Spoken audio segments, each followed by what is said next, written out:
Muhammad dilahirkan pada tanggal 12 Rabiul Awal tahun Gajah. Ibundanya bernama Aminah binti Wahab dan ayahnya adalah Abdullah bin Abdul Muthalib. Keduanya berasal dari keluarga yang terpandang dan dihormati oleh kaum Quraisy. Nabi Muhammad berasal dari keturunan Nabi Ismail alaihissalam. Namun sayangnya, Nabi Muhammad dilahirkan dalam keadaan yatim karena ayahnya sudah meninggal sebelum ia dilahirkan. Sesuai dengan tradisi, setiap bayi yang lahir akan dititipkan pada wanita padang pasir untuk diasuh dan disusui. Maka, setelah 3 hari dari kelahirannya, Nabi Muhammad dititipkan kepada Suwaibah, dan setelah itu diasuh oleh Halimah Sa'diyah. Nabi Muhammad diasuh oleh ibu susu hingga usianya 2 tahun. Ketika Nabi Muhammad berusia 6 tahun, ia diajak oleh ibunya berziarah ke makam sang ayah di daerah Yatsrib.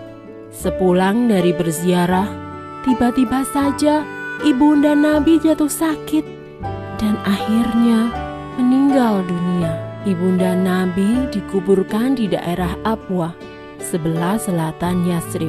Setelah sang ibu meninggal, Nabi Muhammad tinggal bersama kakeknya, yaitu Abdul Muthalib. Ia adalah seorang pemimpin Quraisy yang sangat dihormati. Namun, Nabi Muhammad tidak tinggal lama bersama sang kakek. Sekitar 2 tahun kemudian, sang kakek meninggal dunia. Setelah sang kakek meninggal, Nabi Muhammad diasuh oleh pamannya, yaitu Abu Thalib. Meskipun bukan keluarga kaya, Abu Thalib mengasuh Nabi Muhammad dengan baik. Nabi pun tumbuh dengan sifat-sifat yang terpuji. Ia sangat rajin, cerdas, dan selalu dapat dipercaya.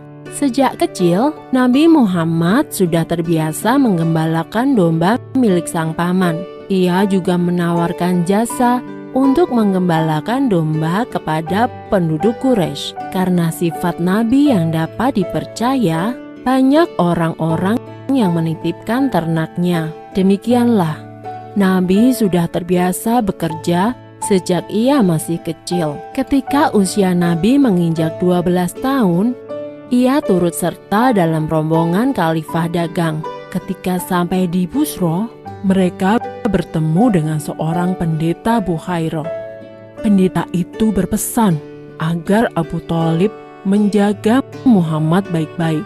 Ia khawatir jika bangsa Yahudi mengetahui keberadaan Muhammad, mereka akan berusaha untuk mencelakakannya. Karena menurut kitab Injil Barnabas, Isa Al-Masih pernah berkata, "Akan datang sesudahku seorang rasul bernama Ahmad. Bila ia berjalan, akan selalu dilindungi awan." Dan memang, selama perjalanan itu, mereka selalu dipayungi oleh awan. Sebenarnya Abu Thalib pun heran dengan keadaan tersebut. Abu Thalib menuruti saran pendeta Bukhairah itu. Abu Thalib selalu berhati-hati dalam menjaga Nabi Muhammad. Karenanya, Nabi pun tumbuh menjadi pemuda yang istimewa. Ia berbeda dengan pemuda lainnya. Ia tidak pernah makan bangkai, minum khamar atau alkohol, berjudi, berdusta, dan perbuatan buruk lainnya. Di tengah masyarakat Quraisy, Nabi Muhammad mendapat julukan Al-Amin, yang artinya dapat dipercaya. Ia juga tumbuh menjadi pemuda yang pandai dalam berdagang. Selesai. Sumber dalam Al-Quran terdapat dalam surat Asy-Syaff ayat 6, yang artinya, "Dan ingatlah ketika Isa ibnu Maryam berkata, 'Hai Bani Israel, sesungguhnya aku adalah utusan Allah kepadamu, membenarkan kitab sebelumku yaitu Taurat, dan memberi kabar gembira dengan datangnya seorang Rasul yang akan datang sesudahku, yang namanya Ahmad atau Muhammad.'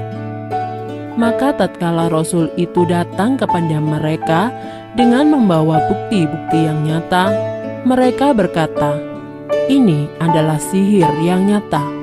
Sebelum tidur, kita harus baca doa dulu.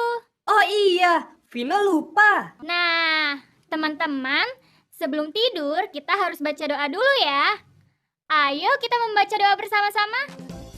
Bismika Allahumma ahya wa amut, yang artinya dengan menyebut namamu ya Allah, aku dihidup